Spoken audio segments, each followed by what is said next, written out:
Hi everyone, Ken Mason from Whispering Souls. Um, so here's another thing that people have been asking me about, and certainly a lot in the world that people have been talking about, and those are the two about the OBEs and the NDEs that are happening in the spiritual world. Or people are saying I had an NDE. Um, Obviously, if you don't know what the OBE stands for, out of body experience, where the NDEs is a near death experience.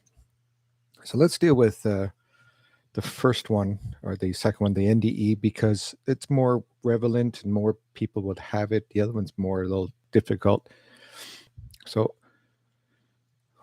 we have a spiritual body, and the spiritual body is connected to our physical body. And a lot of times, the emotions are going back and forth, and it's also picking up on pain.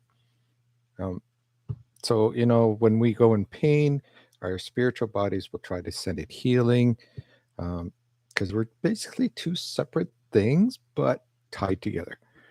So again, you can send healing energies through your spiritual bodies to your physical bodies to help. And all you're doing is using your own energy to amplify or heat up the blood, if you want to call it that, or getting some stuff to where the pain is. But the other thing that it does is that if you go into any kind of trauma, your spirit body may actually leave your physical body, simply to move away from the pain and so on and so forth, and reducing the pain that you're going through at the same time. And I have a friend, and I'll give you an example that happened with him. Is he had a heart attack, a major heart attack, and he was brought into the hospital.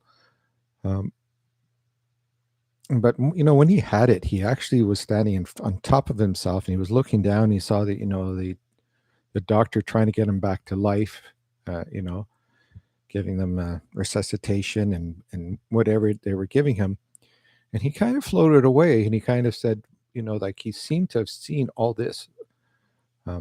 So he floated away, and he was going. He thought he was dying, so he was going up this bridge, and then his mother was standing there and she said, "You're not coming back yet." Says, "You have to go back."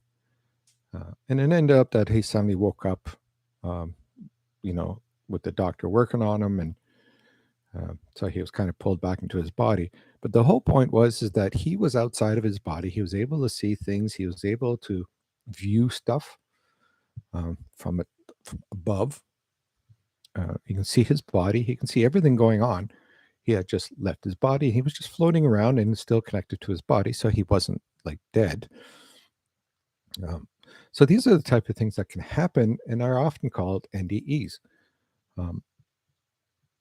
There are all kinds of other examples of NDEs. If you can look them up, and people all saying what these are and how really fantastic they are.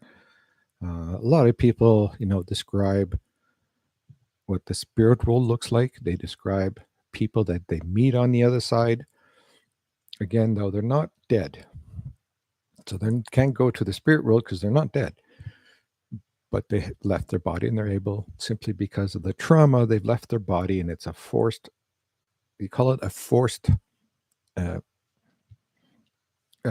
exit. Just simply because it's trying to avoid the stress that you're under.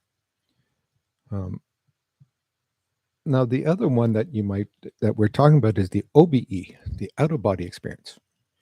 The difference between these two is an out-of-body experience is something that you create. This is a form of meditation that you can actually leave your body, especially when you're asleep. You can actually leave your body and see stuff, or see the spirit world, and you're actually controlling the body. You're controlling everything that's going on. And I used to do those OBEs when I was younger, and to do the OBEs, you have to be it takes a long time to do it, but you have to be very, very dedicated to doing this. And this is how it works. When we go to bed, we go to sleep, and when we go to sleep, our body leaves the body automatically. That's the automatic part of it. However, if you lie in bed and you actually just close your eyes and you just sit there and you just don't move, don't react to anything, but you stay awake. And what will happen after a while, because the funny thing is that your body will send you a little test to see if you actually are asleep. Like you'll find, they'll poke your toes and see if it jerks. And the whole point is for you to react. So you cannot react to these things. And once it kind of figures out that you're asleep, but in your mind you're not, you can then leave your body. And like when I did it, I could leave the body. I can walk through the walls. I went and visited friends. But OBEs are not all that funny either. They're not all that fun in games. And that's the reason why that takes you a long time to do this, is because there are things on the other side that you might encounter that you may not like or might scare you. And when I did, I often had a term where there was an old man, or like a dark man that was sitting, in a corner when I left my body. I've always wondered what this dark figure was. And I finally learned that this was my centurion, or I'm not sure if that's the right centurion, that basically blocked me from going into the spirit world. And really was a warning thing. Because the first thing you do when you leave the body is it comes to you and it tries to scare you back into your body. But if you manage to stay, awake and being able to do that, it can be a very interesting experience. I only did it 3 or 4 times. Then I realized I really didn't want to do this because of, the things out there that were scaring me. The sense of fear that I was getting. And not that I was attacked or anything, because I know my spirit guide was with me. But it just, it didn't give me a very good feeling. And perhaps that was them giving me that feeling to tell me, go back to your body. Because I never stayed around to see what was giving me that fear. So that is the difference between an NBE and an OBE. Near-death experience and out-of-body experience.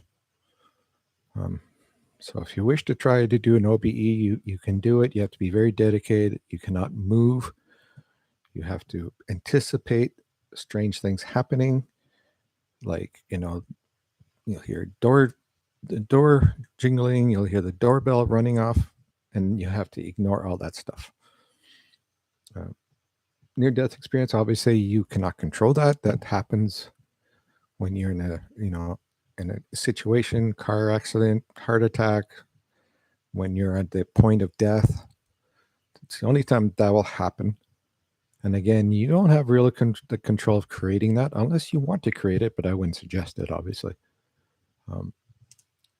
But unlike the OBE, you tend to drift more towards past family members, to other people waiting for you. And you get more of a sense of actually passing and meeting whoever's on the other side when you pass. So that's the actual experience of passing away. OBEs, it's the experience of you traveling and seeing things perhaps you don't want to see. Anyway, so I hope that helps with those 2 definitions. So take care, and I'll see you in the next video. Take care. Bye.